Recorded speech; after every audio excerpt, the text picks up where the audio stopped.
Hey sanibona.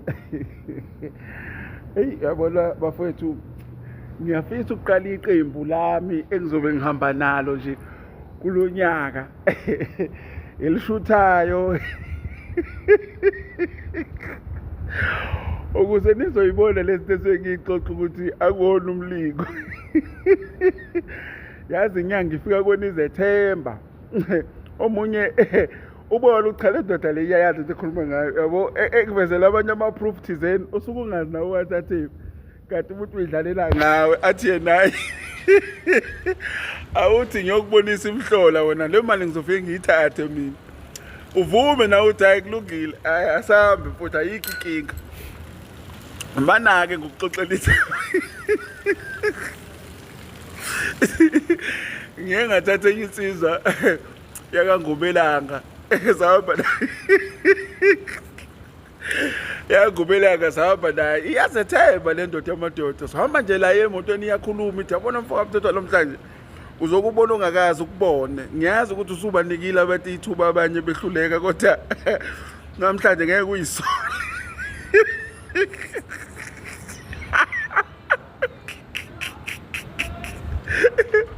Ngiloko ngilalela nje mina ngithi ngiyakuzwa ngubelanga, yikho inkinga futhi ake sinikele khona. Hey yazi bafowethu,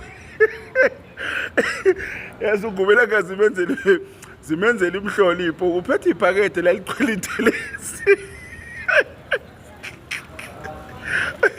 Uphethe ibhakede la egcwele intelezi engayazi ukuthi intelezi yani, kodwa le ntelezi yabila yodwa lapha. Yabo thela umuntu uphethe intelezi, uma engakuchela ngale ntelezi ungavutha, yabo. Manje la ngixaka khona ungubelanga-ke sithe sifika nje emgedeni, uma ngimkhombisa nje amafoto ngamuzwa ethi hawu, uma ngithi ngiyabuza ukuthi kwenzenjani. Naye inkunzi balanga esipokwe la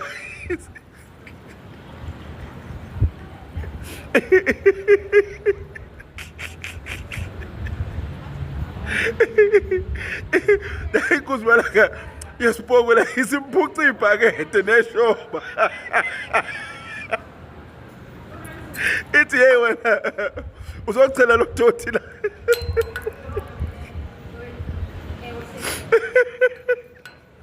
Ithi uzokuchela lo doti la, wenzani la? Yazi ukuthi ukubela ngubaleke wangishiya. Ngithe ngisala mina ngikhuluma ekade ngikhuluma naleli khehla lesipoko bengasekho ugubela.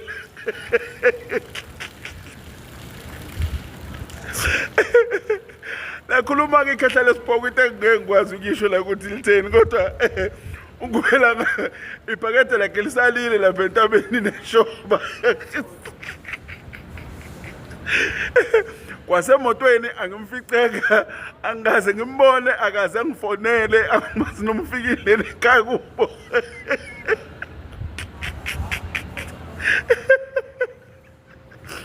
Yazi bafethu, hey yazi bafethu, lezi inyanga lalezi zakho ngeke bafethu. It's not make sure, hey ngeke.